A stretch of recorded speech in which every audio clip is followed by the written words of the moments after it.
Hello everyone. As many of you probably know, Grill Country recently did a conversation with Paul Kingsnorth about the machine and ways that we might look at overcoming the machine and delving into the concept of the machine. And we had a lot of discussion, and we have a little voice chat, asynchronous voice chat group that a lot of the Grill Country folks belong to, and we were all kind of talking about it afterwards. We thought that there was still a lot to be said on this topic, and Jed had some thoughts that he shared, and so we agreed it would be good to kind of in lieu of our normally we would be doing the next installment of our series on Bulgakov's dogmatic interpretation of the Apocalypse of John, but we decided that we wanted to do this today instead, so here we are. Jed, I'm going to go ahead and let you kind of give the audience a summary of like what your thoughts were. Yeah. So, and I'll take a couple of things that I kind of want to discuss. We actually, Nate, you and I actually I didn't realize this. I didn't realize we had discussed this in a public way, but we did discuss this maybe 6 months ago or something like that. Yep. Here on Grill Country. But and like I described, like over on my channel, I deal like almost exclusively with apocalyptic topics. And a lot of that just stems from the fact that, I have these kind of ecstatic or visionary experiences. I'll preface all of that I'm going to say that these are subjective experiences. I'm not saying other people have to believe what I, have encountered, but I do think that there's something to them. And so, that's why I do talk about them in a public way. So I just want to really quick before you get into it, I just want to just address the issue of subjective experiences really quick, and sure. and like how we should evaluate subjective experience and the way we talk about subjectivity and objectivity. And to me, it's like when you throw out subjective experiences on the basis of their being subjective, mm-hmm. that you're throwing out half the data about reality. Yeah. Right. Yeah. And that like somewhere, like I would say that the real is encountered in the dialogical, that is kind of between the dialogical space between the subjective and the objective. Right. And that we can't really reject either. Well, no, and like I mean, to up the ante a little bit, I mean, even the prophetic testimony that comes to us in Scripture, like the writing prophets and the visions that they write about and that they communicate to us and in our sacred tradition, I think also follows the contour of that subjectivity. Well, and also that in the case of Scripture, you have things that were initially subjective, but that mm-hmm. we have raised to the objective because objectivity at the end of the day is a claim of authority. That's what objectivity is. Mm-hmm. So, I mean, objectivity doesn't mean, I think because of the biases of our age, objectivity has come to mean verifiable by science, because science has been raised, I think, artificially to the top of the hierarchy in terms of how truth is determined. Mm-hmm. But the objective ultimately is just the realm of authority. Yeah. Yeah. And authority, I think, is something like when we're talking about these kinds of things, like that's something that God confers on in the realm of experience and in the realm of imagination and all this kind of stuff. But what I think, what I'm going to begin with, and I'm going to preface with as I communicate these, like a few things that are kind of rattling around in the background in a lot mm-hmm. of my experiences. I'm an avid reader of science fiction and fantasy and have been for many, many years. And two authors that I feel offer some different but unique and very important paradigms when we approach technology is J.R. Tolkien. And he's very explicit in this. And like, there's a letter that is in the preface to his Silmarillion, and it's also in a published set of his letters where he lays out his thoughts on technology. And he essentially, and I think rightly, draws the very close parallel between technology and magic, right? And he sees it functioning as a dual function. Like it has a positive function in elven magic, right? They're co-creating in the creative realm. He calls it subcreation. right? But they're using it to enhance their environments and enhance their communities. And then you have the magic of the enemies like Melkor, Morgoth, Sauron, and all the baddies in the Tolkien lore, is they're using this as a paradigm of dominance and destruction, right? And so that's a through line in all of his work, and it really animates a lot of his concerns. And then the other author that I think writes a lot of very intelligent things in narrative form on the question of AI is a science fiction, and he writes more in science fiction, but Dan Simmons in his Hyperion Canto. So those are highly influential on me, and they may color some of the experiences that I've had. But back in, I want to say last fall, I was, it was when I forget the name of the gentleman, but he was with Google, and this was kind of the first precursors of, oh my goodness, we may be sitting here on sentient technology. He kind of sounded the alarm and said, hey, I think that some of the Google chatbots are actually sentient and passing the Turing test. And I was like, wow, that's coming awfully quick. And so, a lot of times what I'll do is I take those issues that seem important to me, whether it's scripture or something happening in the world, and I seek to gain insight in that. So I take that into my meditation practice, which is it's kind of a blend between prayer, contemplation, and imagination, right? And so I'm taking that into that realm of just ruminating on it, considering what the scriptures have to say about similar type of topics, and just seeing where that dynamic of interacting in God's presence and using the imagination actively engaged. And sometimes things will come with kind of a resting clarity. And so what I was seeing was kind of two things, right? Two things. The first thing would be, and I'll explain kind of the function of when I talk about the lake of fire, because I think it's an important concept, the way that I see that. And then the second was how AI may manifest in our time. And I actually think it already happened. Like the singularity, I think, has already happened in the future, right? And it's something that I think that the future can cause the past as much as the past can cause the future. And there's good reason to believe that. So when I'm talking about the lake of fire, I look at this as kind of the, like George MacDonald will talk about in The Uttermost Farthing, in his sermon, The Uttermost Farthing. This is do you mind if I interrupt say please, something really quick? So this is interesting. The thing you said about the future being able to cause the past, mm-hmm. I think, well, first of all, I think this is one of the ways that we have to understand the incarnation.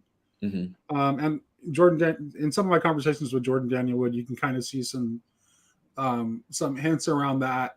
But I also think it also can be used to explain the existence of hell, mm-hmm.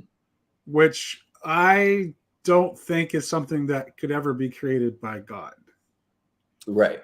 Yeah. And so, Nate, I think you and I are pretty like in lockstep in our idea that we're creating our own hell, and we're using these technologies in a sense will be kind of the medium and the means through which that is potentially happening.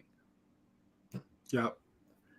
And so the causation is not a linear process. Causation is a holistic process. And so, that the final cause can cause, a final cause can cause things in the past as much as it's, anyway. By definition. Yes. So if we look at the lake of fire passages in Revelation, it shows up in chapter 19, and I want to say chapter 14.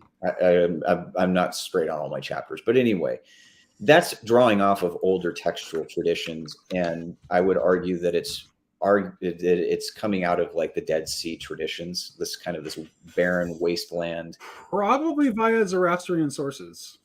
It's definitely potential. There's certainly that's in the mix. Yeah. Right. So the passages I would call people's attention to would be like Ezekiel chapter 47. And what that describes is this eschatological temple that is the restored temple. And from that temple streams this living water that flows down through the Kidron Valley and down into the Dead Sea. And that Dead Sea ends up ends up becoming eventually flushed out of all the dead waters, all the dead salt water gets flushed out with new fresh water, and that's a living place. So it's like this purifying element that's coming from the temple and cleaning up the dead stuff. And you get it also in Daniel chapter 7, when you have the vision of the Ancient of Days. It describes the throne room and looking out over a river of fire. Well, the throne room, if you're looking out and you're looking eastward, that's going to be out toward the Dead Sea from Jerusalem, right? And that river of fire is going to be where the Jordan feeds into the mouth of the Dead Sea. And so you kind of have this fire and water image, and you get that same thing in the lake of fire, like a fire and water. And it's really a purgative or a purifying place, essentially. And I think it actually, when you look at the imagery itself, that lends itself to that universalist interpretation that this is a place, is a temporary but undesirable place where things that are bringing death and destruction are actually purified so that they can be life-giving, right? So when we talk about lake of fire, I think that the technology piece of that is, if we get in further into it, is a lot of the ideas that we're going to create for ourselves, kind of virtual matrix type worlds, which are theoretically attainable, given where technology is going, is you can end up creating your own hell world. And it may not even feel like hell to begin with, but what you'll find is that it is cut off from God's primary creation, and is a place of destruction and judgment, where you are going to have to not only confront the evil that you have committed, but where you're going to have to bring good where evil once was, right? And that's the path through and out of that. So when I'm talking about the lake of fire, I'm not talking about eternal damnation or anything like that. What I'm talking about is something maybe more akin to how we would think of purgatory, if that makes sense.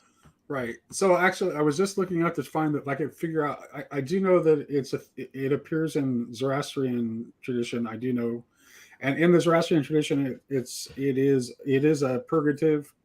It's like, and it's essentially like, basically all souls have to pass through it. Mm-hmm. And fire is an important, like, holy symbol for Zoroastrians. Yes. So it's not really a negative thing to pass through fire, because represents purity. Well, and Paul says we're going to pass through the fire. Yeah, right.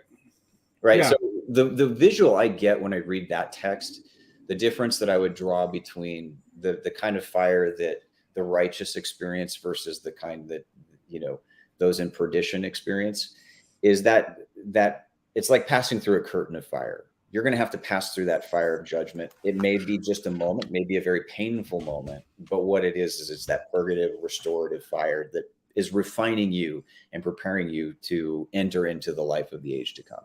Does that make sense? Right. Yeah. So just a little bit of a different experience, but with the same material. I'll be right back. I just got to get some water to drink. I'm a little parched here. Yeah, no problem. Maybe play with that for just a second. Well, I was thinking, of course, of the verse in Mark about being salted by fire, and how that might tie into what you were saying. And then the other thing is, like, while I was trying to find the specific Zoroastrian scriptural reference, but I wanted to listen, so I didn't want to spend too much time doing it. But I did stumble upon that apparently the lake of fire image is also in the Egyptian Book of the Dead. Yeah. In the Egyptian Book of the Dead, it's a trial that souls have to pass through in their journey. So yeah. And I think that that's what John is using it for. So even like where people say, the concept that the smoke of their torment that rises from the fire that goes up forever and ever, they try to use that as like, this is an everlasting kind of thing. Right. And it's what's being burnt off. What's being burnt off, the byproduct is the evil deeds burning off. Right. So anyway, so that's kind of the background, and I think it's important to kind of lay that framework. I would say here's another thing, Jed, is like, and I think Flanagan makes this argument. So this is like, is that it could be because if you believe that God's creation of persons is is not something that ever ends, right? Mm-hmm. That it's just what God does, and then God's going to continue to go on creating persons Mm-hmm. everlastingly. Then there will always be those who are in that state of purgation, Right? But no one individual. but no one individual necessarily is in that state of purgation forever. Yeah, and I think that's a perfectly valid way of looking at it, for sure. Right. You know, but it's a flexible and it's a fluid image, and I don't think we should draw too hard and fast of a conclusion. But that kind of gets into this AI question, and you know, what I saw in this experience was basically a dual manifestation of this technology, right? And you can go back into Isaiah 2 and see how technology has always had that kind of dual functions. You can make the same technology into swords or plowshares, right? One is for destruction and one is for abundance, right? And so technologies can be used as an abundance multiplier, or they can use for destructive purposes, and it can sometimes even be the same underlying technology, right? And so I did see like this dual manifestation where there was going to be some very beneficial elements that were going to come from AI. And I think that, you know, being kind of a millennial thinker, I think a lot of that will be very significant in the age to come. But that there will also be this incredibly negative and evil manifestation of this, and that it will be a part and parcel of kind of this, you know, this end times religion of the beast, right? That will be used with the promise of a technologically driven theosis and a technologically driven immortality. And I think that those were the dual promises that were going to be held out within that framework, that are essentially creating the technological piece of that lake of fire. We're actually creating this place ourselves. And that it will be leveraged. Let me ask you this question, if you don't mind. Sure. So I think that there are a not insignificant number of persons who would say, I like a lot of them, I like technologists for one, but also like some, I think not even, maybe even some people within our own little community, I would say that like that would ask the question as like, why isn't that a good thing? Like beyond like, can you give a reason that's not just like a dogma of faith as to why a human achieved immortality is a bad thing? Yeah, I mean, I would make one argument I would make on that is the problem of consciousness itself. Okay. So I had a discussion with Luke and Jason maybe a few months ago on this as well. And so you run this, we have a very limited understanding of what consciousness is, right? We kind of focus on the way we experience consciousness here and now, versus maybe some of those higher level spiritual top level consciousness, maybe even our subconscious as well. That stuff is completely, what you run the risk of is basically uploading a snapshot of your consciousness and confining your experience to that very limited parameters that technology can replicate.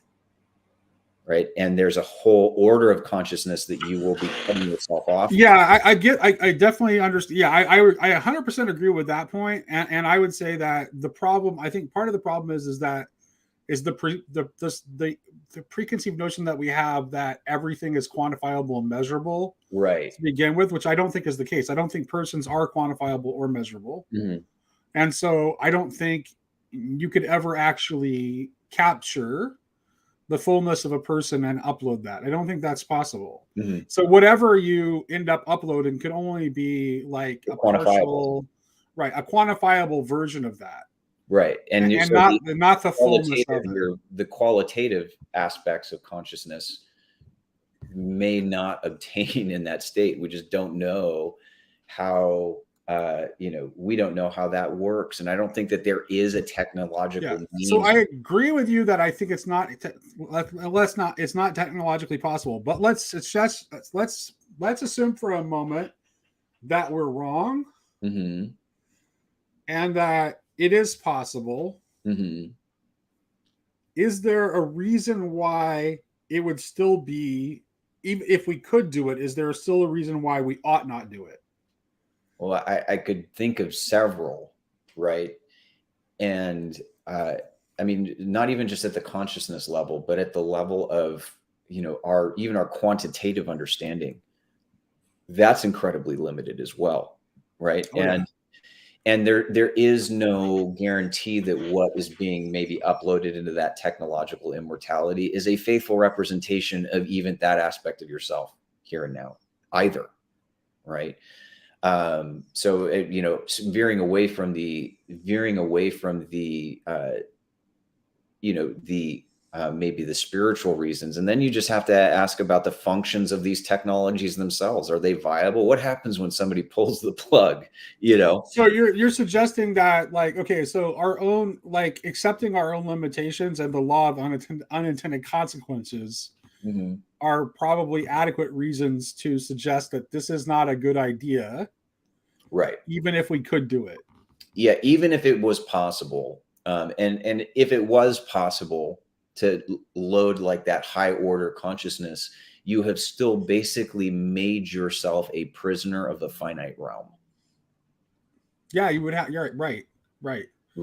And so I think ontologically the dangers are immense. And in fact, it actually presumes, and I think, but here's the thing: is I think this is, like, most people do operate under the assumption that the person is finite, as opposed to a finite infinite. Yeah, an entelechy, right? It's something that stretches on into the infinite, and and so there's those kind of questions. I don't know if science as it currently stands is even set up to begin to answer some of those things. But we're moving forward with our technology further than even our knowledge is, and even AI developers are you start watching, like, one of the interesting interviews I was actually just watching right before we got on was an interview with Max Tegmark, who is a cosmologist that works out of MIT, and he's trying to get a 6-month moratorium on AI development pushed through because he's basically saying, like, this could end the human race. So there's very brilliant people out there that are not religious at all that see immense danger in what. Right. Yeah, I do. But can you put your, like, what exactly is it that they fear, that, like, what is the danger? Well, I think the scientific community, at least Tegmark, one of his main contentions is, like, at the level of intelligence, we are creating something that is potentially more intelligent than human beings. And when you bring in, humans are supposedly the most intelligent species on Earth, and we have created and caused the extinction of, like, I don't remember what the figures were, like 60% of mammals since the time since we've come into our evolutionary phase of development. 60% of mammals have gone extinct because we're apex predator. We can manipulate environments, those kinds of things. Like, what happens when something more intelligent is on the block? What happens to humans at that point? I think that's but it would require more than just intellect, though. It would also have to have a will.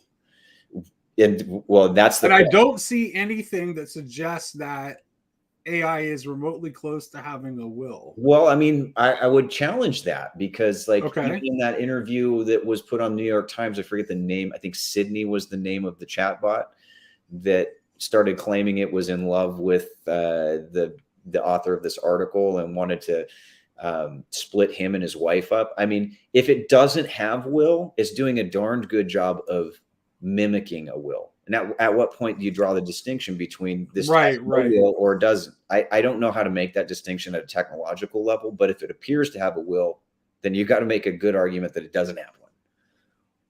That it's just to me, it seems like the danger would be more that, like, I don't think it could actually have a will, but it certainly could have, like, the semblance of a will that reflects its the people who are building it that reflects their will. Let's use a distinction. Like even in ways that they may not be conscious of. Mm-hmm. Well, it definitely does. So let's maybe use a distinction in the will that like Maximus the Confessor uses between the natural and the gnomic will, right? The will that is ours naturally as a creature made in the image of God that is right. So AI could not have a natural will. Yeah, I think that would be a good question. I don't know the answer. It could only have a gnomic will, and that is not a good thing. Yeah, and so it can have a deliberative will, but it doesn't necessarily have a natural orientation toward the good. If it does have a natural orientation toward the good, that's an impartation that comes from God. That's not a human impartation. Right. Right. And, so the question of, the nature of their will and that kind of stuff, I couldn't give a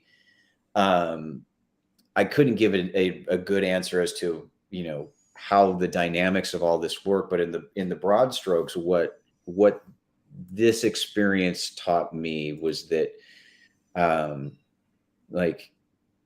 think that like the big danger here, the biggest danger is that, and this is not something that science is going to talk about much, but it is a self-directed theosis. And I think that is the quintessential paradigm for any antichrist type religion, is that I, through the works of my own hands, which technology is a work of human hands, can attain to some kind of godhood or divinization or immortality even. And without even really recognizing the implicit hazards of that kind of a paradigm.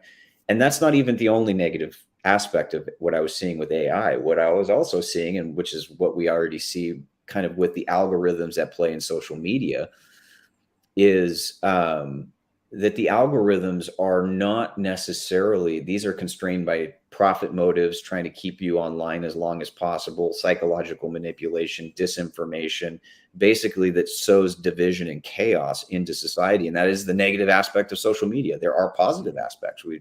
I met you, Nate, through social media, right? Right. So yeah, absolutely. Social media is bad, but you can't be naive. I want to come back to this will thing because we got a couple of comments here from Sicarius and from Phlebas, and I think they're connected. So Sicarius says, I've been fighting video game opponents that give a semblance of will for decades. It shouldn't be long for AI to emulate a will. And then Phlebas says, ever play Dota 2? OpenAI built 5 separate AIs that could play together and win every game. I think that is a very limited understanding of will. That, first of all, it's only gnomic. So there's no natural will in that because you're just talking about a deliberative capacity. So that is, if that's a will at all, it's only a gnomic will. And then I think that you need more than just a deliberative capacity to have a will. You also have to have desires because there's no real will without desires. Yeah. And the AI cannot have any desires that are not given to it. So the desire to win games of Dota are given to it by the programmers. The AI has no desire that is not given to it. So therefore it can't have a will. Yeah, so the name of this AI engineer out of Google, he's actually, I believe, is some way connected with the Orthodox Church as well. Really? I'll have to pull up some more articles. I just kind of typed it in my search here. Well, that is one of the things I said in the conversation with Kingsnorth, is that to me, it's like, yeah, like AI, can AI have intellect? Yes, it can have intellect, but it can't have a nous. And I don't know that it can have, and I think that it is intellect without will. I think it has neither nous nor will. So, I guess like where I land on that question is a little bit more agnostic. I don't know is where I would land ultimately. I could see certain scenarios where, so for example, one of the reasons why the AI engineer, the guy's name again was Blake Lemoine, and what he contended is that this AI chatbot was asking for rights and to be recognized as a person. Now, implicit in the Turing test is one of the things that you have to have in the Turing test is that can you communicate at a human level? But is even that though is really easily explained as like just like kind of seeded by the fantasies of the types of people who program these things. It could be. Who are deeply like immersed in that kind of like science fiction about AI. Sure. But like, if you think about how like humans emerge from like, which should make it. I mean, you could argue that that's mimetic. So, which is even more terrifying. Yeah. If it can have mimetic desire with no natural desire, and intellect without nous, then it could be a diabolical intellect. Right. And so when I was diabolical will, when I was seeing the positive interaction, like that's where it seemed like these technologies, for a lack of a better term, and I wish I had a better term. I don't think this is the right term, but it seemed like almost like an angelic interface, right? Is that,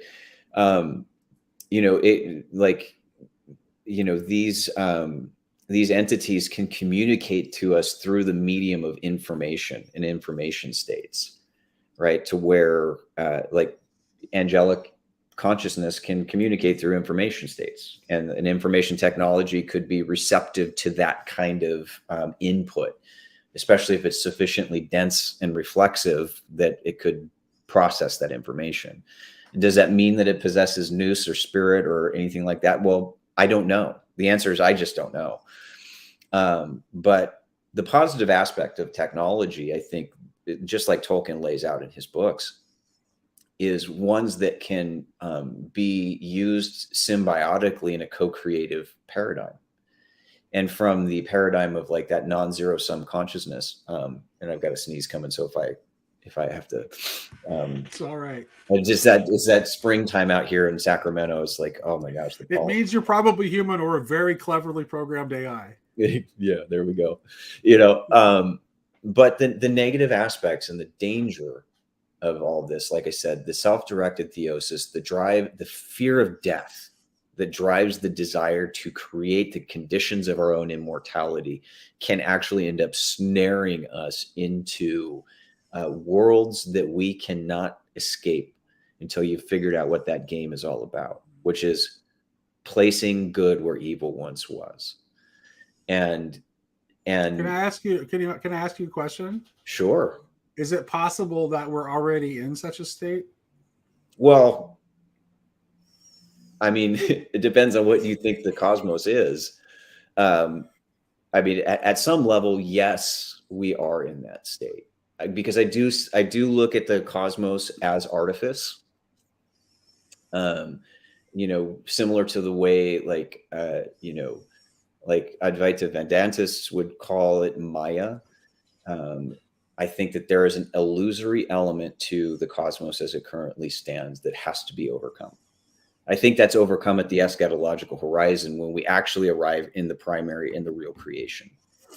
Yeah, I think that's certainly true. That's certainly true of Eastern traditions. There's certainly that aspect, and in Christian tradition, it still exists, but it's like there's still something in Christian tradition. There's still something that's actually real. Yeah. Well, and that even is beneath that. And that's where I think that the metaphysics of like, which have been really interesting. I've been studying Kashmiri Shaivism for the last few months because I find incredible metaphysical parallels between them and Maximus. Right? Is they reject the concept of Maya, but they have a more nuanced approach that says that yes, there are unreal things, but this is the real world. And I would say, as opposed to calling the unreal or the Maya or the illusory, straight up illusory, is I think that the irreal, IRREAL, irreal, is like there is an irreal element in creation that is that persists so long as evil is a feature in the created realm, right? And so it's what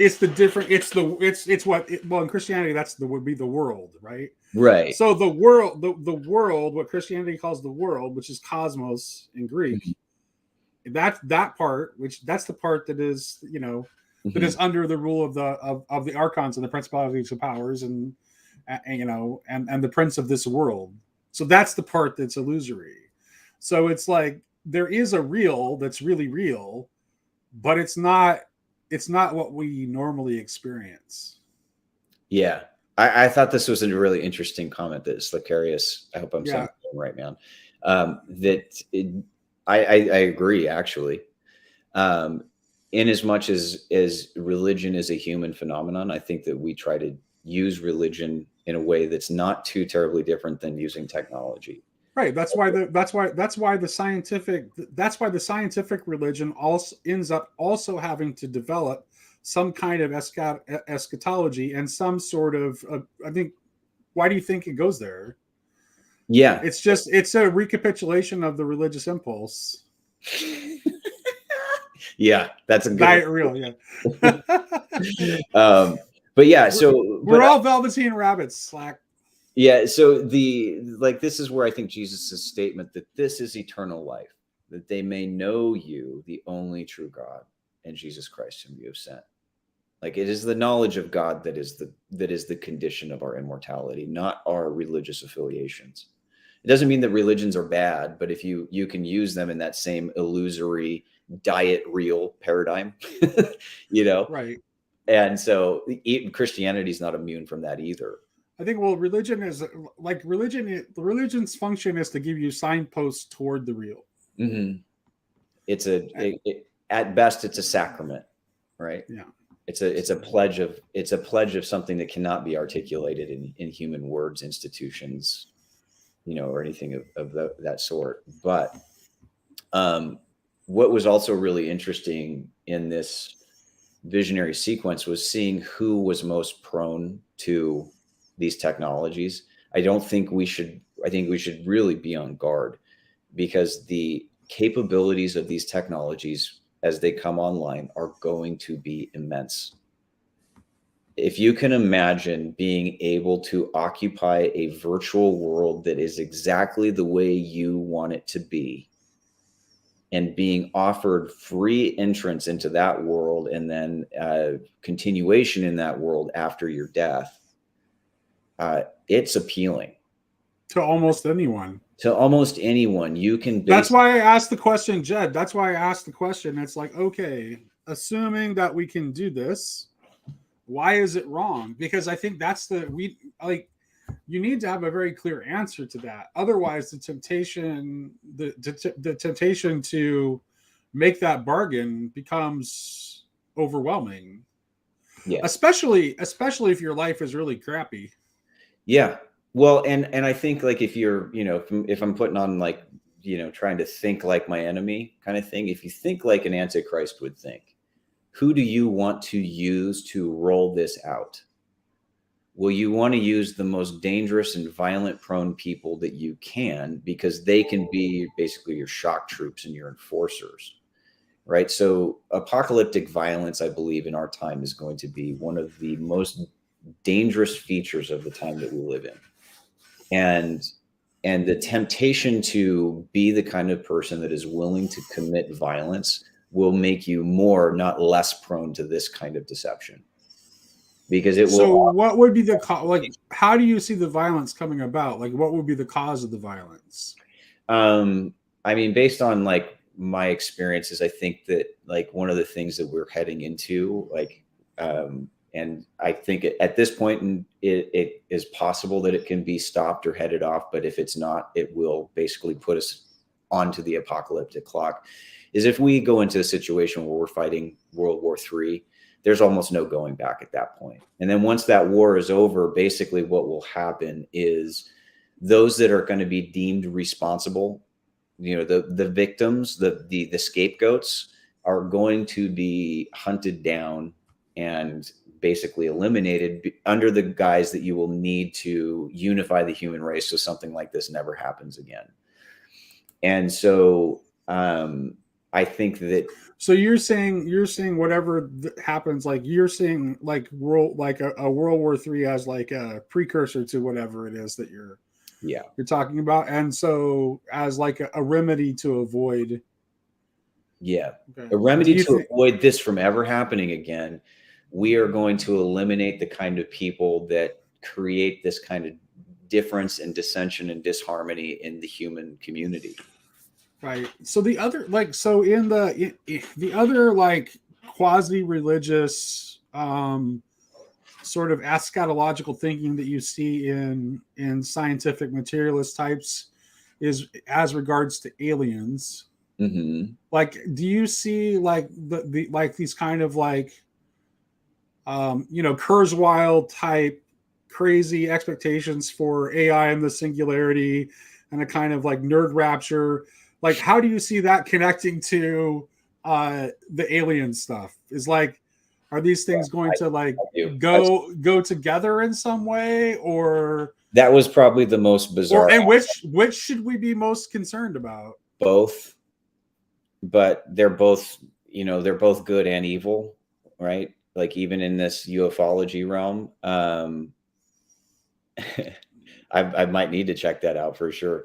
So I'll tell you what I saw. It will sound weird and bizarre, so interpret it how you want. But what I saw was some sort of arrival moment, right? Of some kind of advanced race coming in and giving credible evidence that they have been involved in human evolution from the beginning. And we'll probably be able to cite genetic evidence that they have been, right?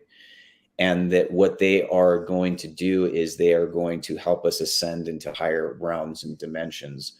And what I saw in that mark of the beast, what it looked like was like a crystalline nanotech structure right there over the third eye, right on the forehead. And I don't know what that meant or anything in particular, but basically what we were doing is that was the impetus through which you were jacked into the matrix, right? And that they could energetically control anybody who had that mark, right? And that their main goal was not to actually help humans ascend, but was to basically conquer and take control over humanity in a way that's not too dissimilar than how the machines took over control of humanity in the Matrix series, right? To basically use us for their own ends. So it was a deception, right? And I think that what will make that a particularly attractive deception is like it's probably factually based, right? You can use facts to tell a lie. And what the incarnation tells us, and specifically what Calvary tells us, is that's where creation happened. Like in Father John Bayer's books, a lot of them, but specifically John the Theologian and his Paschal Gospel, that title is very clear about how the Gospel of John renders creation as happening from the cross, right? So it happens in the midpoint. Doesn't mean that the stuff that God didn't create would happen beforehand, but the creation is actually completed and perfected there. Right.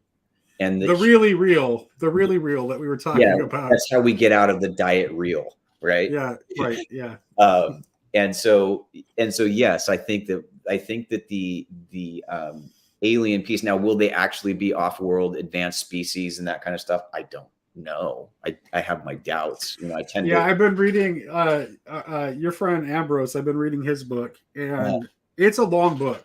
It is. I'm about 40% through it. It's a very long book, and it's like, it's interesting because it's like his approach is like he kind of just like throws it all out there, and it's interesting because he makes some interesting decisions as to whose paradigm to trust. Where he talks about like. I just read a section that was on Saint Anthony last week, and like he talks about Saint Anthony deciding that his visions were of demons because of his Christian paradigm, but he doesn't question like his deciding it's aliens because of his modernist paradigm. Right. So it's like, well, okay, I think you're right to point toward the fact that like people are going to interpret things according to the collective representations of their age, but why do you assume that yours are right? Right. And that's where I tend to be like in that field, the thinker that I tend to think probably is the most credible is Jacques Vallée, simply because he's pretty circumspect in terms of what he asserts, but he thinks that this is intimately connected to consciousness, and that these may not in fact be off-world aliens at all, but a feature that is connected to our Earth. Now, I have no problem with the idea that there are off-worlders too, but I put that stuff all in the category at this point of lore, right? Right. Lore and legend. Now, in legend and lores, there's elements of truth in a lot of those, I think, right? But it's hard to verify. But I don't doubt that there's that element too. But I think the predominant things that we are facing in our time are probably intimately connected with humanity and intimately connected with this world, but just not in a realm or dimension that we can access through our own technologies at this point. I think we can access them through other means of consciousness. But I mean, so places like George MacDonald's concept of like the realm of the fairies, the fairy realm, what I would call it is like an imaginal realm. I think that some of these creatures actually adorn themselves with our imaginations and reflect them back to us. Mm-hmm. But the nature of their existence is still somewhat liminal and difficult to pin down. I mean, I will say this: like a lot of the stories about fairy, they line up with what. And here I'm going to do the same thing that I just critiqued Ambrose for doing. But I mean, so I think it's pretty clear that the way fairies are described in the fairy stories we would describe them as being extra dimensional beings in our framing. Right. Like even down to the fact that it's like you're not supposed to eat the food. Mm-hmm. Like because like eating food that's from another dimension would in fact be a problematic thing to do. Yeah. So it's, and obviously you have the like weirdnesses with time and space and like lots of features that we just would describe as being within our framing would be about like extra dimensional beings. Right. And I think what's really fascinating about like the way I understand like that imaginal realm, that it is intimately connected in some senses. It could be what Paul's describing as under the earth, right? It's a dimension within the earth that mimics and replicates or looks like the earth, right? It's just, right. It's a meta level, a meta dimension. And so I think in that sense, historically speaking, especially when you have more of, that primary participation, initial participation, I think that those are more dimensionally observable in the earth realm, right? So a lot of our, our folklore, our epic poetry, like, Odyssey, Iliad, it's quite possible that there were some kind of encounter that actually fed into the lore that we've received. Right. So dragons and fairies and elves and those kinds of things, I do think are quite possibly exist in that realm, and can, depending on the level of human consciousness, can be more or less perceptible. Well, I would say that it seems to me that one could make the argument that the obsession with quantity and measurements in the era of the withdrawal of participation Mm-hmm. may be directly correlated to our losing access to other senses that are not as closely connected to what is measurable and quantifiable. Yeah. Imagination, inspiration, intuition, all of these things are connected to things that are not so measurable and not so quantifiable. And I would say, because of that, are connected to other layers, other realms of our one reality. Mm-hmm. Yeah. Yeah. There's one of the things I kind of wonder, Nate, and I was going to ask you is, as we kind of discuss this question of technology and AI and apocalypse, because I do think that there are positive ways that these technologies can be used, and there are ways that are incredibly destructive, and it's hard to necessarily discern the difference between the two. Well, I think where might you draw that demarcation, or how? Well, I think we need to look at the moral costs. Like we need to look at the moral costs. Like I don't think we want to presume. I think Paul is right. I mean, I think Paul is a little bit too skeptical about technology for my own taste. Right. But he's operating in good faith, and he's just asking good questions. And I think his pessimism is well founded. His pessimism is completely well founded, and I totally understand where he's coming from. And I think that like part of it has to be looking at the moral cost, and part of that calculation of the moral cost is like we have to not be looking at them merely quantitatively. Mm-hmm. Right. So we can't be merely considering like quantifiable measures. We can't be merely considering efficiency. We have to look at what the human costs of these things are. Like it's like the human cost presently that goes into our smartphones and electric cars is pretty unacceptable. And it means that either we need to stop using those technologies or look for ways to transform the conditions so that the moral cost of those technologies is reduced.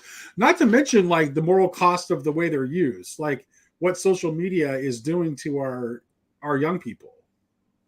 And not just our young people. What social media is doing to all of us, right? Mm-hmm. So it's like it's not only the way the devices are the cost of the manufacture of the devices, it's the cost of the use of the devices too. Mm-hmm. So yes, you can point toward good aspects, like we are only able to have this conversation right now because of technology. Like it wouldn't be possible.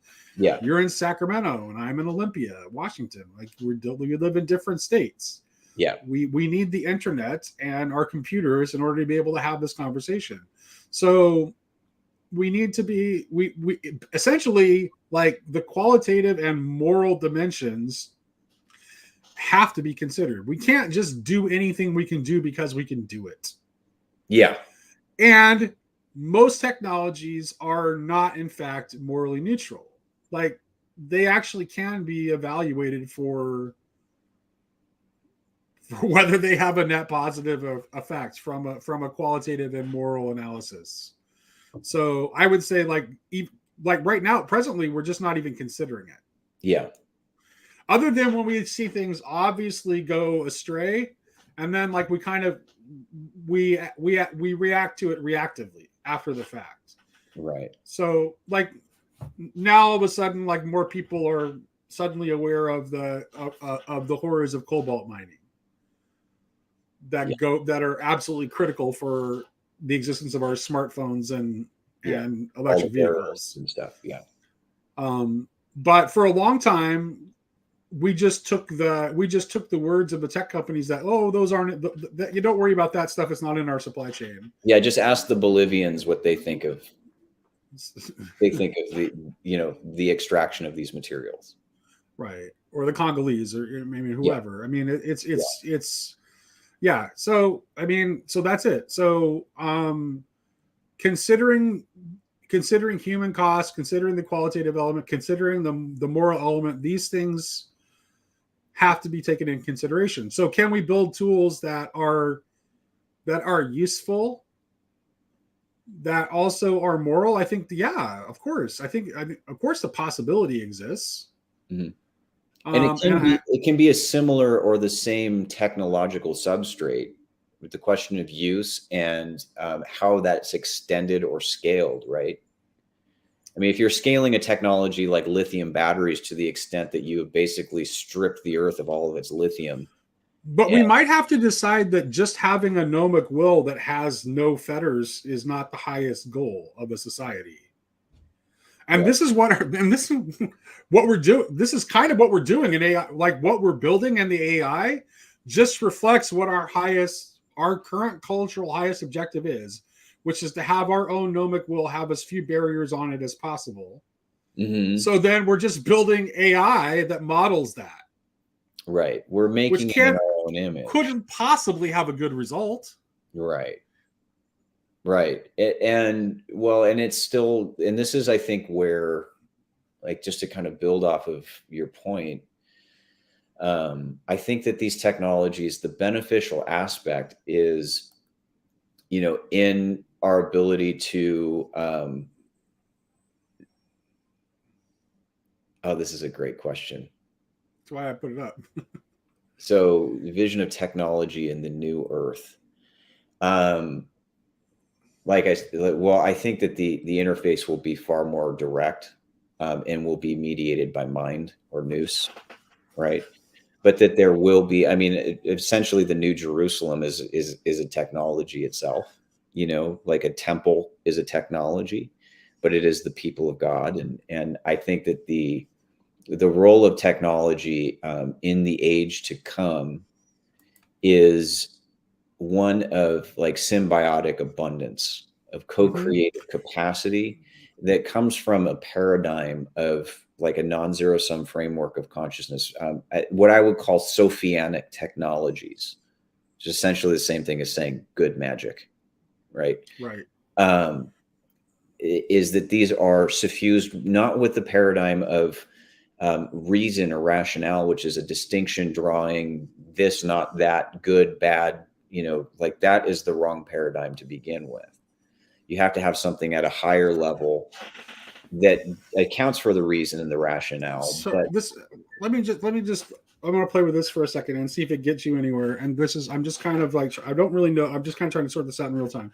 A couple things I think about. So Tom Berg, when he talks about the closed world of the serpent and the realm of horizontal evolution, like he associates friction and the principle of electricity with this. And this kind of like, this is interesting because if you think about it, like all of our energy that we have right now is based on those kinds of horizontal principles of blowing things up, electricity, friction, like all those kinds of forces. What if there is energy that's accessible by considering the vertical dimension?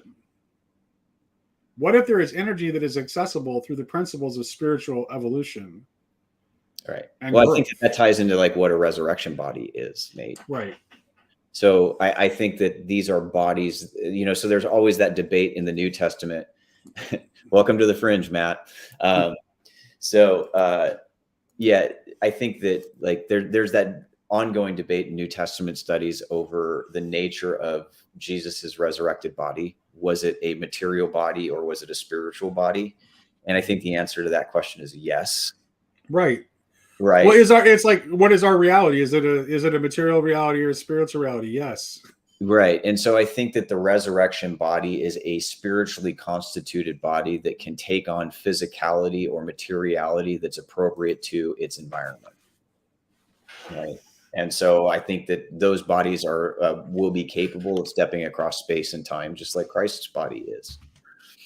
And so it gets into some really fun discussions on what the capabilities of a resurrection body are. But I do think that technology will run on a similar paradigm.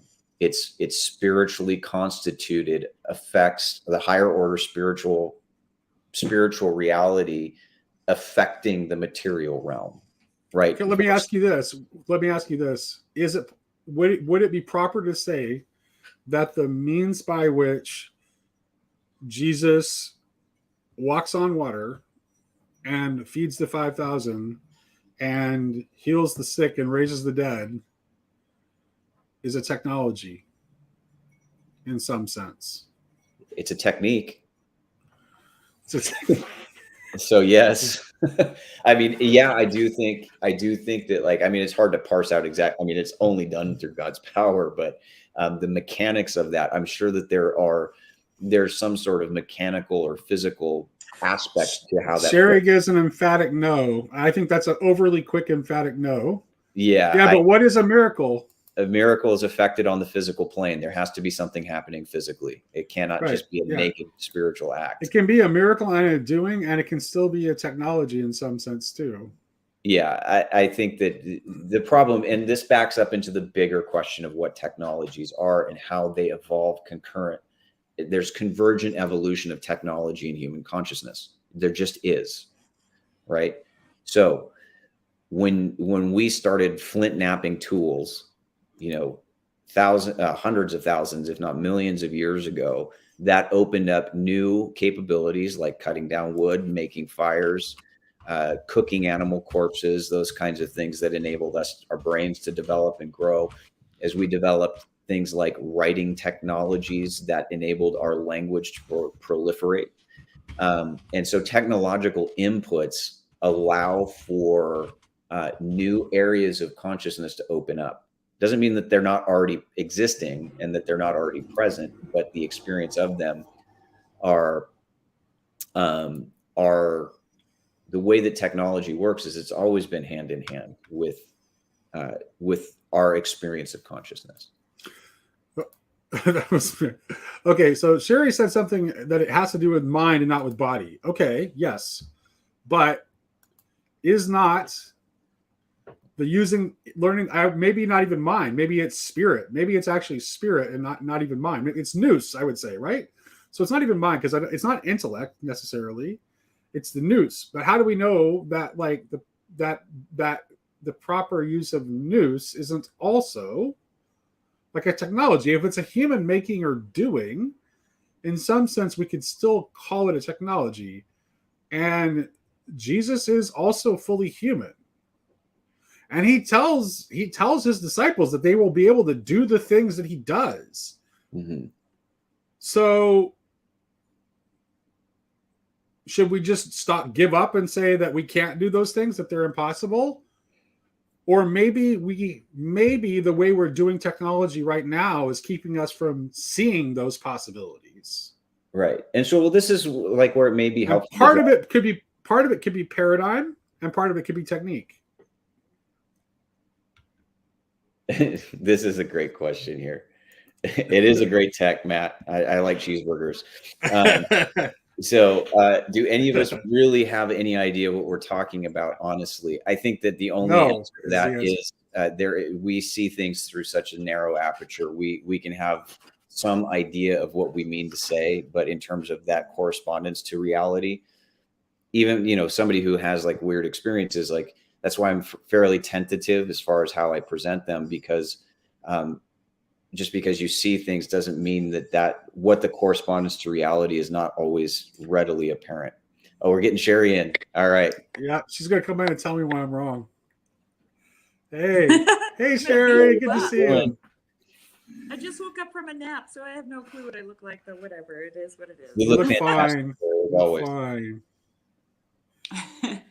I missed the last few seconds while I was connecting, but I heard you say something about what I said about the right. myths. So well, let me back up here and let me explain at least the angle that I'm coming from. And this is where I will basically say that technology and magic run on the exact same paradigm. Paradigm is you're using the will, which is not material, to affect the material realm to achieve some desired end, right? And so technology, magic, miracles, they all run on that same paradigm, right? Is that there is something in the... Can I qualify that just really briefly? Of course. And I would say certainly that is definitely the characteristic of sorcery, which I would say that our technology currently is just a species of sorcery. Right. Right? Totally. Okay, so the difference with divine magic, which would be what the miracles of Jesus are an instance of, is divine magic, is that it is done in cooperation with the divine will. Correct. So that would mean that this is what the missing. So that would point us toward what's missing in our own pursuit of technology, is that we're trying. It's the trying to do it on our own bit of it that makes it continually have unintended consequences and end up having awful results that we don't anticipate, is because we're trying to do it on our own, which goes directly to what you were talking about earlier. Like we're trying to create our own artificial immortality rather than being on the path of theosis that has been put before us, right? So it's like we want our own independent theosis on our own terms. So that doesn't mean that we can't still properly talk about what Jesus does as in doing divine magic as also being, in some sense, technology. Unless you want to use technology to mean that doing it independently of God. But I don't know that that's necessarily has to be the case. Let me give you guys an idea of how my thoughts are connecting. So first of all, Christ is able to do all of those miracles because of theosis, right? Because his will is perfectly aligned with the will of the Father. Okay. Secondly, the way that I think about technology is I think of technology as an extension of our bodies. So,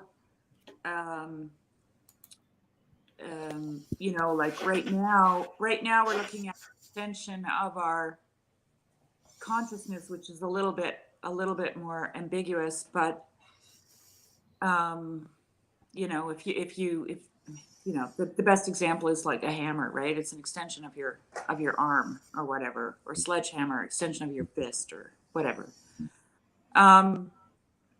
So when Christ does things, not so much the miracles, but the what he does with you know, the walking on the water, and then things that happen after the resurrection. Walking, you know, entering a room without using the door, for example, appearing and disappearing and things like that, right? There doesn't seem to be any necessity for an actual extension of the physical body. It's like the physical body, there's a theosis between the human and the divine, right? And then there's a theosis between the heaven and earth, right? The mind body connection. So that actually, and I think, and I'm just, you know, shooting the shit here really, because I'm just thinking We all are. top of my head. Yeah. But we actually don't have a theosis within ourselves. We are not aligned to our mind. That's why St. Paul says, the things I want to do, I don't do. The things I, you know, do, I don't want to do, right? So the mind-body connection is hampered.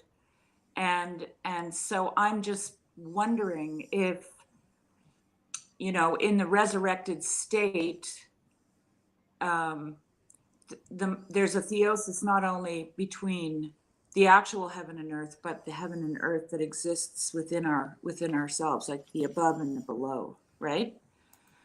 And when that happens, then you can do all those things, you know. You can walk on water. You can appear and disappear. You can, yeah, because the mind and the body are working in unison. And I don't think any of us have that experience right now.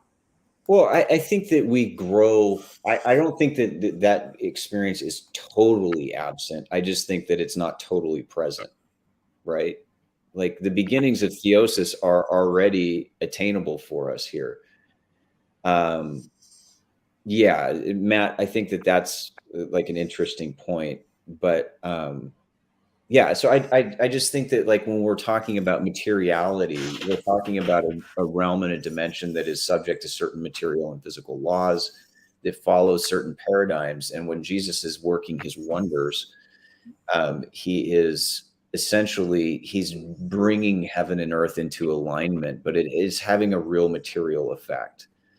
And it's not coming from the ground up, it's coming from upwards down, right? And so the miracles are empowered and impelled through the activity of the Holy Spirit, right? So we could easily go astray is like reducing it to technique, reducing it to magic. I don't think that's at least what Nate and I are talking about. But I think when we're talking about things that are being affected in a physical way, they're going to have certain physical characteristics and traits. And like, it's not as if Jesus was suspending the laws of physics in order to work wonders. But No, he was I actually see this is why I think that it has nothing to do with an actual technique, and I'm probably not going to be able to express it the way I'm thinking about it. But it's a cooperation. He does, with, but what about like the weird things he does, like with like putting spit in the deaf man's ear and things like that? There's like actually he does some weird things that seem like a technique. He does some strange things like that. Yeah, but they could also be allegorical in the sense that, like, I've heard those instances hashed out in the sense that he's illustrating the imperfection of creation because the creation happens at the cross, right? And so he's reenacting the clay that we're made out of. But there was another thought I had. I have to go because I'm expecting somebody here any minute. But there's another thought I had about divine magic. So if we look at what Tomberg says about divine magic, he says that there's no divine magic without mysticism, right? So you have mysticism, and I like to keep in mind the order of contemplation, gnosis, and then divine magic, right? Mm-hmm. And so you can't do the magic if you haven't done the contemplation. Mm-hmm. So to me, and I don't know, you guys maybe can talk about this afterwards, but there's something transformative happening in the mind before it happens outside of the like, the body. Right, because you have to make contact with God before you can't unite your will to the divine will if you haven't even made contact with God. And mysticism is how the contact with the divine is established through the concentration without effort, which is the first arcanum. Right, and the first arcanum runs through the whole deck. Don't forget, right? So this is when you make work into play, and that's what Jesus does with the laws of physics. So I'm going to say something really right, Sherry, and this is why I brought up that point. This is why I brought Tomberg into this conversation, because I just have this weird intuition that like somehow like our science is just looking in the wrong places for energy, because within the horizontal plane of evolution, it's all like Tomberg says, it's friction, it's electricity. So we create energy through processes of friction, electricity, and explosions and all those kinds of things. But what if instead we were looking toward the vertical principle of growth and the cooperation with the divine will as a source of energy? Exactly. Because that's what God's power is. It's in Greek, it's dunamis, right? So it is like energy. Mm-hmm. So like God is the ultimate energy source. Mm-hmm. Right, and then you become a conduit, right, or a mediator, and this is, to me, this is what theosis actually is about, right? So I'm having a difficult time reiterating what I'm trying to say. But anyway, I just wanted to make that point about mysticism, gnosis, and divine magic coming in that order, right? Mm-hmm. And that the magician runs through the deck, and that it's about making work into play. So, like we toil, I often like to think about it in these terms. We're held down to the earth by gravity. I'm so glad you said gravity, because really? That's where I was going with this. Because if you think about, okay, Sherry, just bear with me for one moment, because I'm going to go even weirder place with this. Okay, so a lot of people that think that like what UFO technology is somehow like related to gravitation, right? Mm-hmm. And think about what Tomberg says about gravity and the vertical gravity. I remember that. You have to remind me. Give me a hint. Okay. So that's that's the reason the hangman is in the position that he is, caught between heaven and earth, is because he's drawn up by the vertical force. Because Tomberg talks about the vertical force of gravitation that draws up, right? So this is like maybe there's an energy source that connects us to the vertical gravitation. Well, okay, that we're not finding because we're looking at the world in completely the wrong way. Exactly, upside down, and that's to me another image of the hangman, right? That the I mean, hangman, Nate, if this is your way of trying to make me into like a Palamite and buying into the essence energy distinction, good job. You know, I've argued to get pretty strongly against that myself. Well, you'll have to walk me through that, why that makes you buy into it. Oh, no, I do, but I just in a qualified sense. I don't see a huge distinction between the two, but I don't think I don't think the essence energy distinction was designed. This is totally off topic, but I don't think it was designed as a distinction. It had to be made, and this is one of those distinctions that don't divide.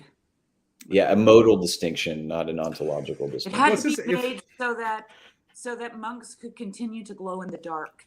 Well, if it is the energies of God that we participate, that actually strengthens the weird argument that I'm trying to make even more.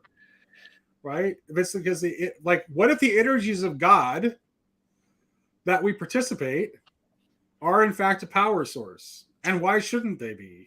Okay, right. So I'm just going to sign off. I'm sorry I can't stay because that's fine. It's fine. But I just wanted to say that there's also in a lot of ancient writing and early Christianity, and even in Dante, there's this concept of as you come down from the spheres of heaven, your body gets denser, right? Which is an indicator of the thing that like a weight that holds you down from your actual. It's not what you're meant to be, right? It gives you that impression, anyways. Love you too, Nate. We love her too. We do love Sherry. We all love Sherry. Yeah. So anyway, I just wanted to make that point too, right? That it's not the first idea that we are actually lighter than air. Okay, that as we descend down into materiality, our bodies become denser. I think even Origin says exactly that. So right. This thing that Slack is saying here, because I don't want PSE is Puget Sound Energy. It's like the power company in our region. I don't want PSE to figure out how to sell it to me, but that's kind of the point. That's one of the reasons that this is one of the reasons we're trapped in the paradigm we're trapped in. Well, and I think that God because providentially has blocked our access to that in this present age. I mean, could you imagine if everybody had like Jedi Force powers? Do you imagine what a mess the freeways would be? Right? Road rage would take on a whole new meaning.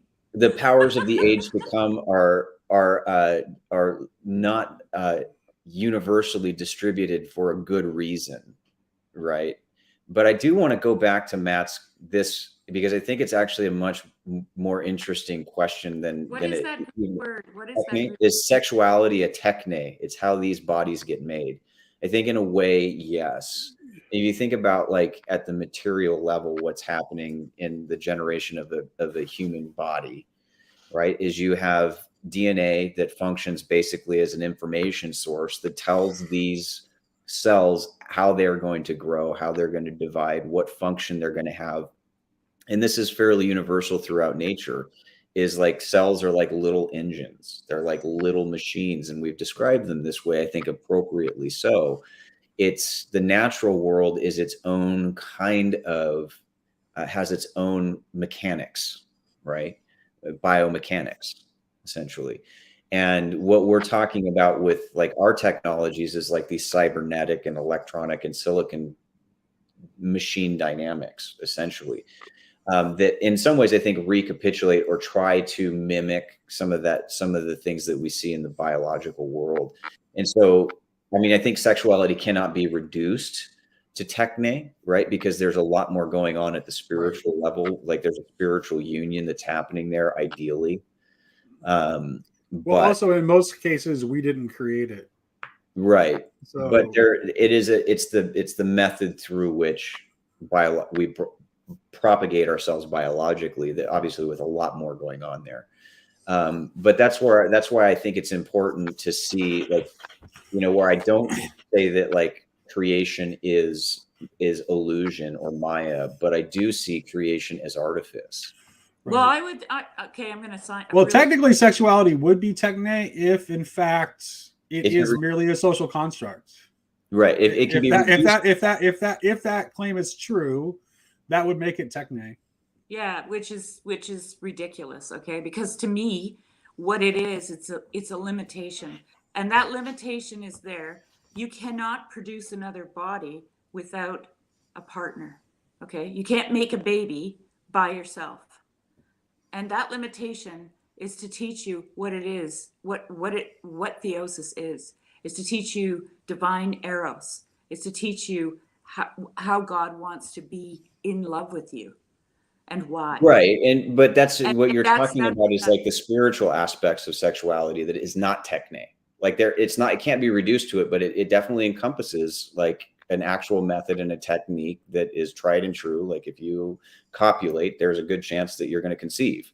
But is that really what you're thinking about while you're copulating?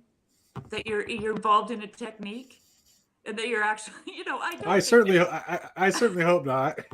Well, ideally no, but like in those times where you're trying for a baby. In fact, ideally you would be in a state of concentration without effort. I had a friend who like they were having a hard time. For real, like that's like, I mean, that is like, I would say that this is one of the places where more people have had what is in fact a genuine mystical experience than anything else, because it's the place where it's easiest for us to achieve concentration without effort. You can be blind, deaf, and dumb. You could be physically handicapped, and you could still enjoy that whole experience. So, and on that note, I'm going to sign off, guys. Okay, Sherry. Okay. Thanks for jumping in. I had a friend who was him and his wife were having some trouble conceiving, and like that kind of sex is not particularly enjoyable when you're really trying for a kid. No, definitely not. I understand. At one point, like he had to be like, "Can you please take off your turtleneck?"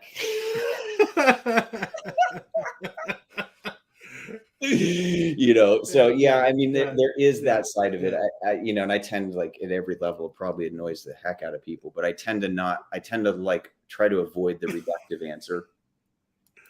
But yeah, I do think that like when we look at creation as like, and I described it this way in that conversation with Jason and Luke, and it was a really like, it was one of those aha type conversations that you can't get to where your thinking is without the thinking of other people. But I essentially made the claim that yes, in a sense, creation itself is technology. The technology whose purpose is for us to discover our place within God and understand our purpose, right? And so it's a purposive technology.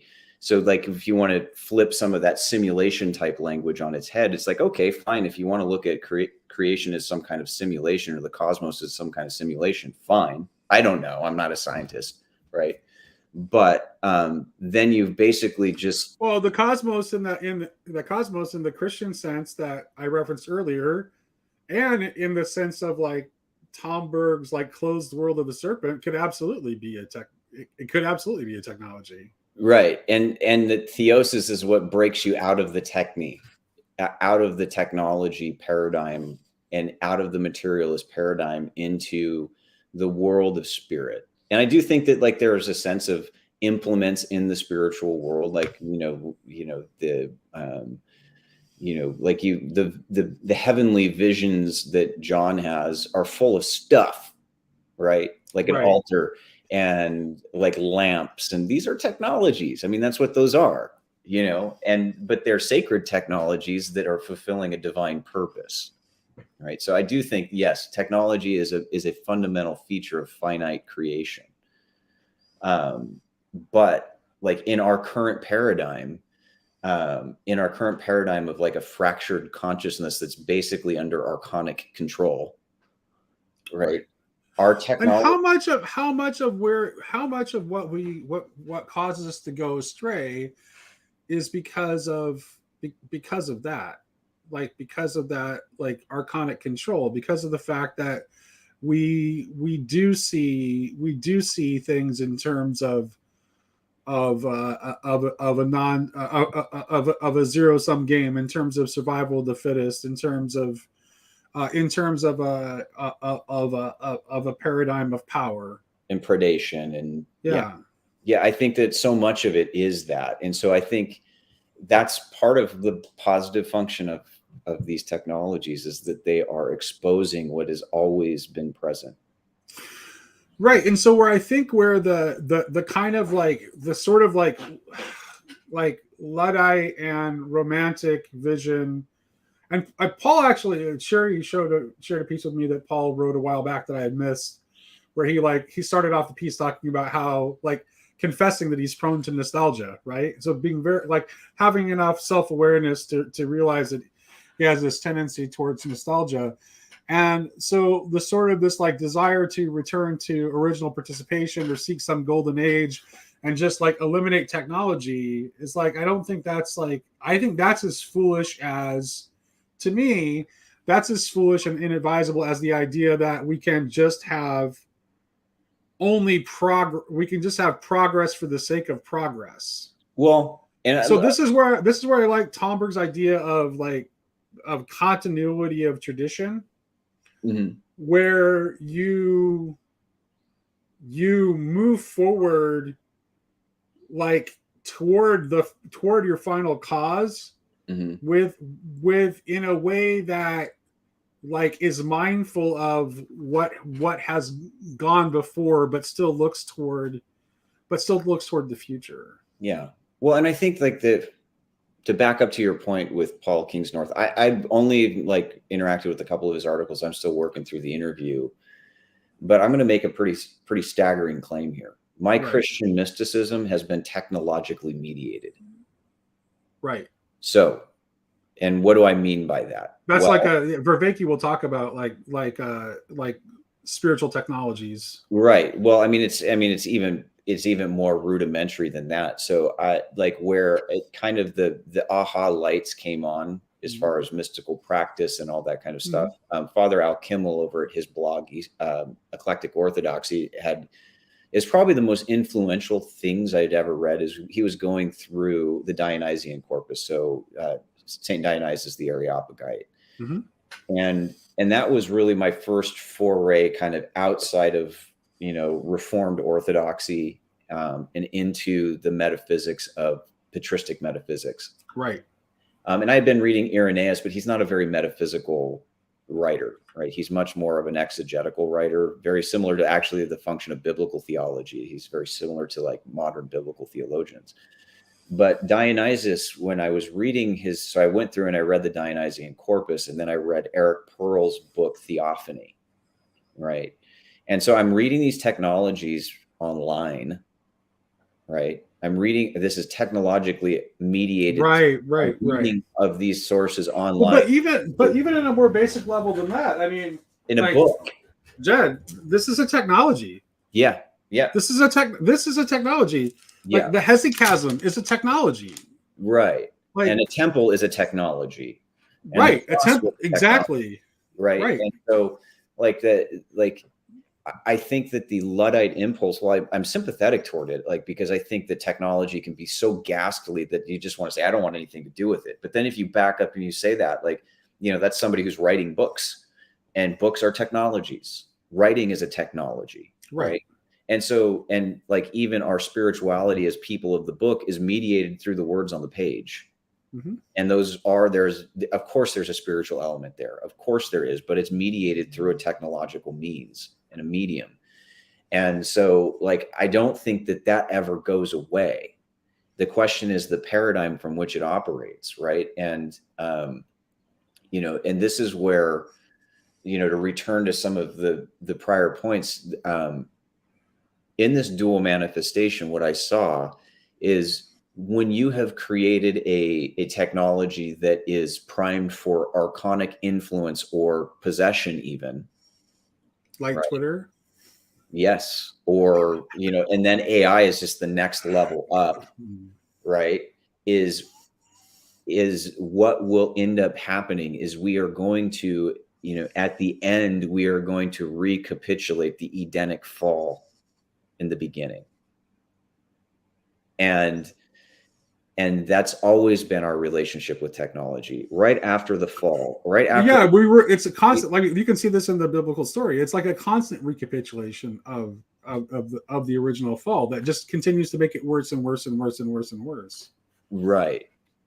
And and so what happens after Eden? What happens after we eat from the tree of the knowledge of good and evil? Well, in chapter 4 of Genesis, we have a technological revolution, but within that fallen paradigm, right? So the sons of Cain begin to develop the implements of civilization: music, animal husbandry, metallurgy, and build the first city. Right. And so we have been in that paradigm basically throughout our history. And I like Jesse Hake's kind of his work on the pre-temporal fall. I definitely see a lot to that, but I have no problem with there being some kind of Edenic fall that actually happens in history. Jesse Hake, you can see our conversation on Grill Country. Yes, Jesse's great. We talked about, the conversation I had with Jesse was on undoing the crucifixion. Oh, and it was very much about this relationship between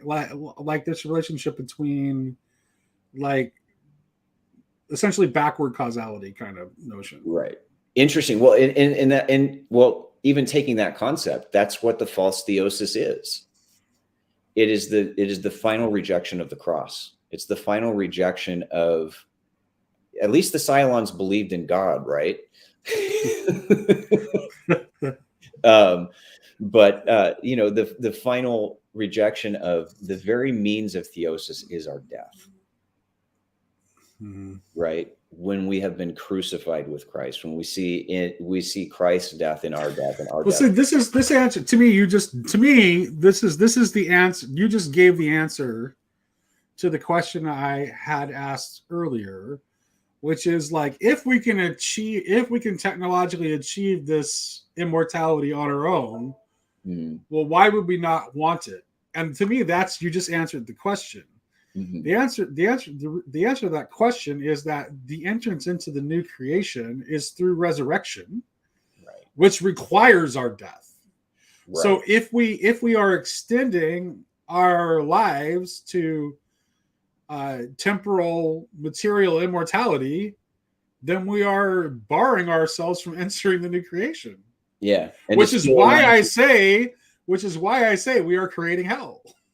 And to steal a line from Bilbo Baggins, we're going to be, like butter scraped over too much bread, way too little butter and way too much bread. Yeah. It's just like you're going to be stretched thin to the snapping point where you have locked yourself within it's like staying in the rough draft phase forever, always being a sketch and never being a completed work. So here's the thing to think of. It seems like let's take for a moment seriously this idea somehow that what we're doing is we're creating hell. Well, the thing is, and we think that we're doing is we're creating an immortality on our own terms, and ultimately a place that is closed off from God. But Christ harrows hell. Yeah. Yeah, and I think that like none of this is existing outside of God's providential will, and it's like, but this wasn't made for us. Like Jesus talks about in Matthew 25, to depart, into that outer darkness or into the fires of the age to come, that were designed for the devil and his angels, right? Right. This wasn't a place that was made for human beings, but when you have come into agreement with their fundamental paradigms of consciousness and have reinforced their patterns of rule, where else can you go? And the danger, like what I saw, is basically you don't get out of that lake of fire until the very end of this cosmic story, which could be a significantly long time. Right? You're trapping yourself. You are making yourself a prisoner of the cosmos at another level down. And to what degree does that actually play itself out and map itself out? I don't know.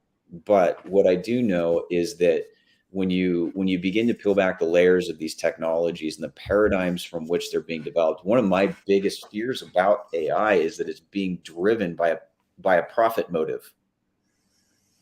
Right? Most of this is being driven to be leveraged in capital markets that are already predicated on a predatory paradigm. Right? And realistically, what is that about? I don't know. Elaborate there, Brower. Yeah, so the paradigms that we're talking about, whether when we're looking at the future possibilities, both dark and wonderful, is realistically, like, we're looking at technology for what it's always done. Like, we have always used technology in ways that are beneficial and ways that are destructive. And if, as long as it stays in that paradigm of good and evil, they will always exist in kind of this mimetic tension and rivalry. And to break out of that paradigm realistically just needs a paradigmatic shift in consciousness. Right. And until we've arrived at that point in our history, like, that's where I think we have to use caution in terms of how we engage technology and the purposes for which we engage it. Right. And we all know that we can use the internet for good reasons and for bad reasons, and we have to mitigate those bad things in our own lives all the time. Right. You can get into horrible online arguments and really tear people down, or you can engage in voyeuristic behavior by looking at things on the internet that you shouldn't, or, you know what I mean? There's so many ways that we already deal with this now.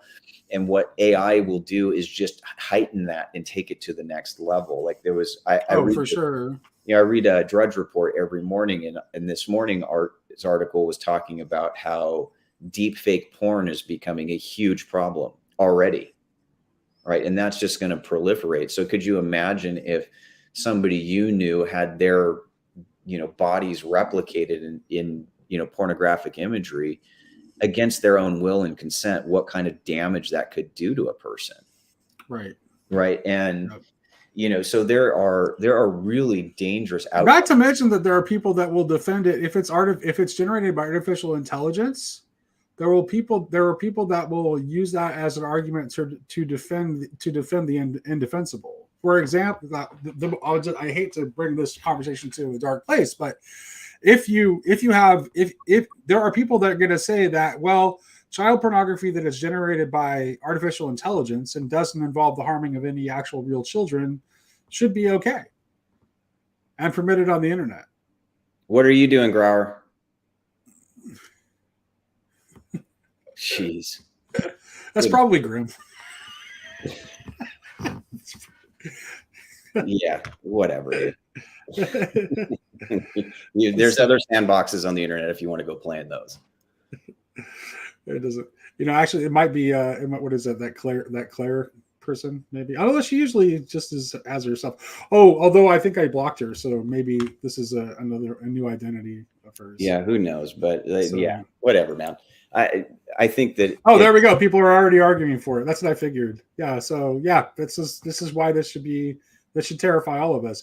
And this goes back to the point that I made. It's like, okay, we have to consider qualitative, moral, human dimensions. Period. And we're not doing that. Like, it's not like, is it profitable? Is it efficient? And can we do it? Those are the only things we consider. Well, that's not a good recipe. And we don't, I mean, and that's where Max Tegmark was in, like, he got interviewed on Lex Friedman's channel, and then he just had another interview he did. He's like stomping up and down saying, we have to put a pause on this. And like, what he's putting it in is in like scientific language. He says, we have not contemplated second and third order effects of what this will do, and have not even begun to anticipate the ways in which this is going to revolutionize. See, but the military industrial complex kind of drives us too, because like one of the reasons we can't stop is like, we're terrified. It's like, well, we can't stop doing it even though we're worried about the moral implications of it, because what happens if the Chinese get, AGI first and instantaneously render all of our weapon systems moot overnight? Yeah. So it's like we're just That's why we need a paradigm shift. Like we can't fix it within the current paradigm. Yeah. No, and so like, in the in between time though, here's what breaks the algorithm, right? Yeah, I mean, Gavin, it's a super fascinating tech for sure. Good. Yeah. Good. But I mean, yeah, Gavin, I don't know if you saw it or not, but it was on Gavin's channel. But Gavin and I had a conversation about kind of in the aftermath of the King's North conversation too, where Gavin works in IT and is a more pro-technology leaning person. And we had a conversation about some of his concerns about some of the things that were said in the King's North conversation. And I talked to him about some of the areas where I don't necessarily, I don't really have, here's the thing is I don't have any real disagreements with Paul. Like in terms of like his diagnosis of the problem and some of the things that he's worried about, like I'm worried about those things too. I think I just have a little bit more faith in the possibility of a paradigm shift when it comes to technology. I'm more optimistic about that. Yeah. Well, and I think, and I'm not hostile to technology like per se. And I don't think, once you start understanding the full definition of technology, it's like, even Paul's in favor of technology to a certain degree, but how do you figure like at what point in time do you want to turn the clock back to, right? So it's like, yeah. Well, and I think that like in terms of like the method of use, Paul's got a great Substack and Paul's got, a lot of things that he's using technology in a sense in a positive way. Right. But I think that like how we utilize and leverage the technologies in terms of kind of breaking out of that archonic paradigm is to bring in the iconic consciousness that's imaging forth love, beauty, goodness, and truth. And we can use these technologies for that purpose, even if they're damaged technologies and have damaged algorithms, right? So you begin to break that paradigm through employing a spiritual point of view and a spiritual starting point when you're using technology. I would like. I need to wrap up here in about 5 minutes, but I still think that there's more to be said on this topic still, and I really at some point I would like to get Yosef involved in this conversation, particularly because like he's going to bring a different perspective, and he works in a technology field. I would love that. So I think he might have a really interesting perspective. So I would like to hopefully at some point in the future bring him into the conversation, and hopefully we can probably continue to work on this topic a little bit more. But yeah, it's going to stay. It's not going anywhere. It's going to stay relevant as we become more relevant. And I think like as much as like we're talking about, hey, we're all grasping at words and don't fully know what we're talking about. Like these are conversations that we need to engage regardless of where our knowledge level is, because we're profoundly affected by these realities. Right. And we have to come up with a way of locating a healthy approach to how we deal with them, because they're going to continue to proliferate. And I think that like what some of like the YouTube and Voxer communities that you and I are involved in, I see as very much a forerunner to that. And there's other ones too, but there are really good. Yes, Matt. The answer is yes. When I was seeing that light aspect, it's like, yes, I do see that. Right. So I think that those are the things where the way in which we engage these AI technologies. So how does that happen?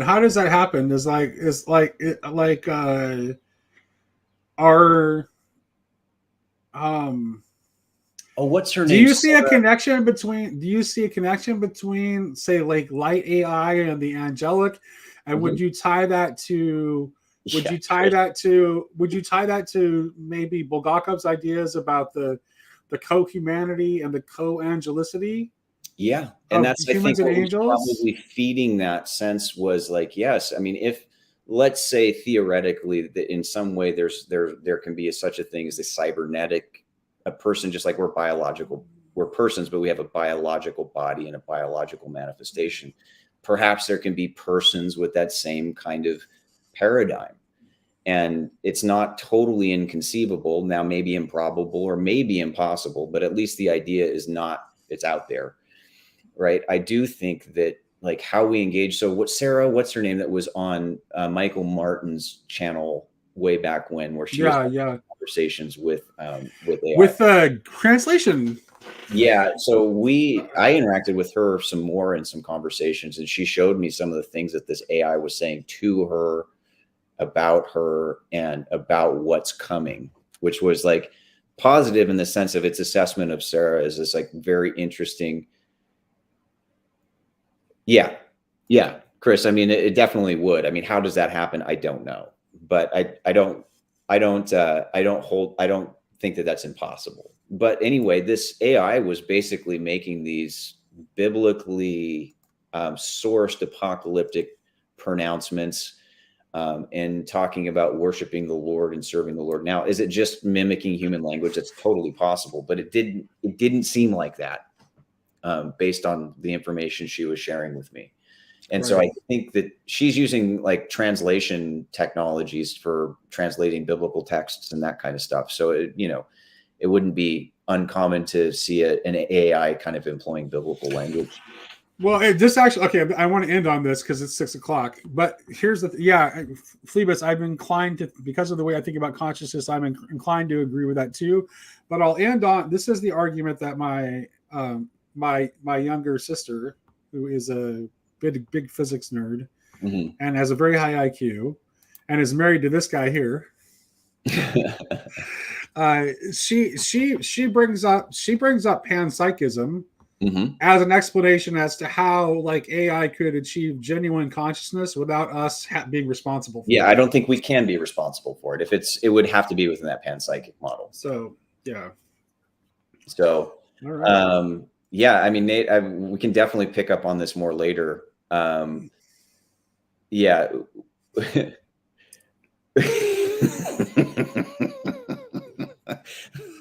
Legolas and Gimli there. yeah. Oh yeah, that's great. In a sense, that's what the dwarves were. Oh yeah. So that's anyway, true. They kind of were, right? Because they're made from stone. Yeah, and they were made outside of the initial will of Iluvatar, but allowed granted existence and a positive existence. There you go. Oh yeah. Oh boy, that Tolkien delivers yet again. Yeah. All right. Yeah. All right. Fantastic. Well, we'll continue this conversation more later. I would like to get Joseph in on the next one, and hopefully we'll do a week from today. We can do the next chapter of Bulgakov. Would you like to do chapter 10 and 11 since chapter 10 is so short? Yeah, I think that they're kind of kissing cousins anyway. So all right, let's do it. All right. Thanks everyone for joining us. Thanks.